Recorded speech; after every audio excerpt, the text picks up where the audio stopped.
Really, I was very skeptical when I started on this project. Walmart, they must just be looking for some PR or sort of a green gesture in order to get their image repaired, because Walmart's image has been battered over the years for a lot of reasons, many of them completely deserved.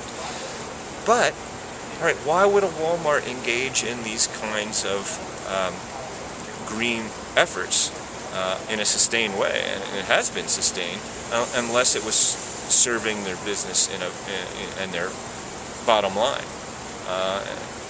The way they show that that's happening, it began with the first thing they tried. It was a grand experiment.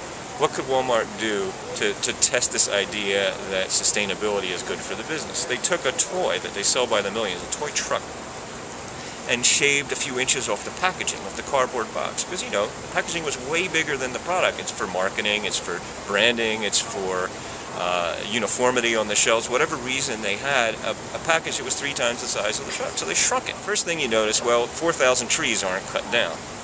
And that's good for the planet. That's great. What does that do for Walmart? Well, I believe it's 437 fewer giant cargo containers have to move from China to the U.S. containing the same number of toys, because the packages have shrunk. Hundreds fewer tractor trailers are roving the U.S. delivering these goods, because you can fit more on the truck, you fit more on the shelves. You burn 1 million less gallons of diesel fuel in the process. Walmart saves $2 million in a year from shrinking 2 inches off of one product's package, a company that sells hundreds of thousands of products. And if they had to make that same $2 million through sales, they'd have to sell $60 million worth of those toys. Why would Walmart want to green its product line and is systematically shaving packaging and doing other things? Because it makes them money. It makes them more competitive. And, great thing, it reduces their carbon footprint, it reduces their fossil fuel use, it reduces their energy bills. It's all good. It wasn't about doing charity anymore. It wasn't about being responsible. It's about being a leaner, meaner, and coincidentally, or not coincidentally, greener business.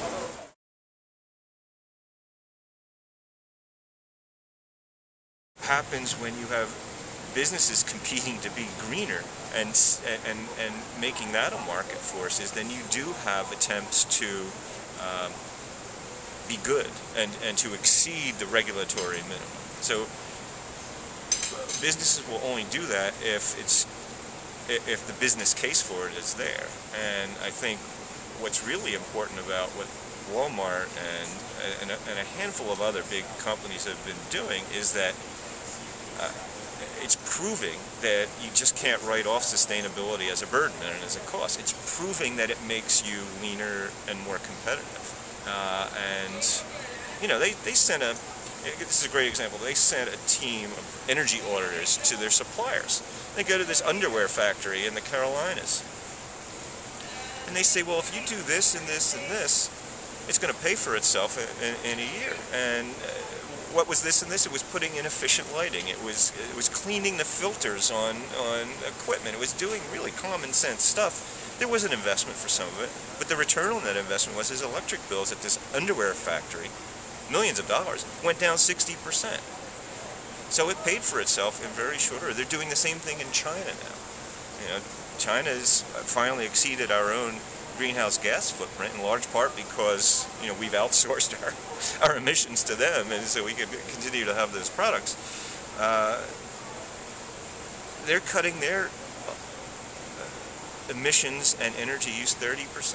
You know, Walmart, their energy guy has this saying: carbon equals energy equals money. You cut one, you cut the other, and you save the last. That's, you know, there's a reason why Walmart executives are going to Capitol Hill 2-3 times to testify in favor of climate legislation.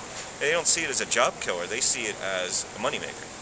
And for them it would be, because they have made this green idea part of their core business.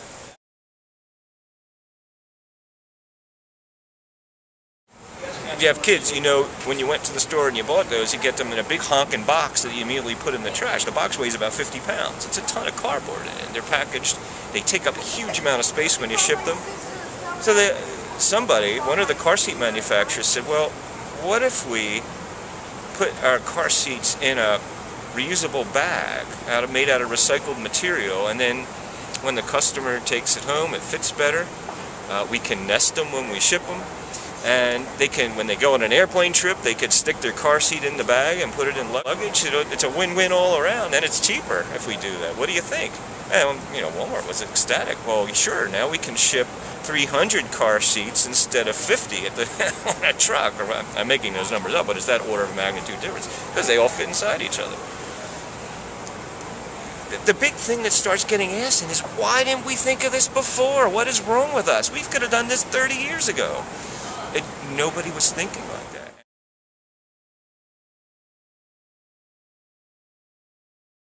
Being planet-friendly means sacrifice. It means giving up something. It means less power. It means inconvenience. It means more cost. That has been ingrained in us. And there's a chorus in Congress that is, constantly saying that. Image of green, even when the sticker is staring you in the face, is that you can't have that toasty house anymore. You've got to put on Jimmy Carter's cardigan. And there's a lot of green choices available to both consumers and businesses that aren't being seized because of that mentality. And what the business case for sustainability is trying to do is overturning that old way of thinking, because it is the old way of thinking. The new way of thinking is that, hell yeah, we're going to get the hybrid version. Think of the money it's going to save us.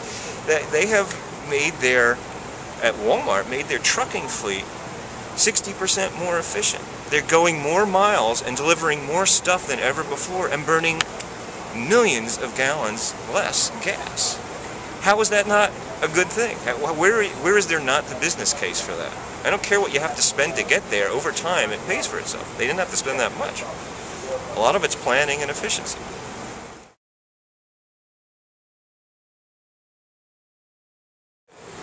It's so funny, you listen to speeches by Walmart executives in the early 2000s complaining about their critics and complaining about, all the things people were trying to say about them that were negative, when we're just here to help,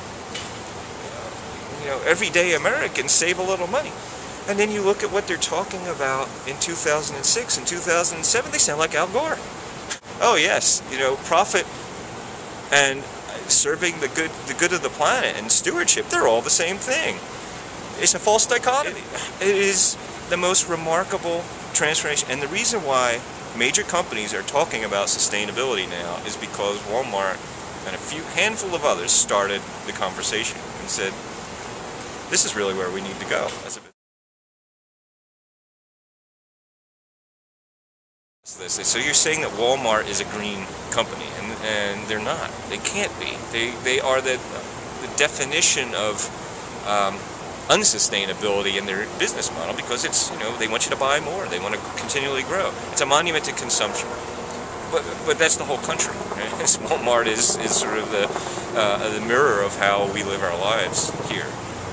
What's important, I think, about, and why I wanted to write this book, they are, well, the great analogy is they're slowing down the car.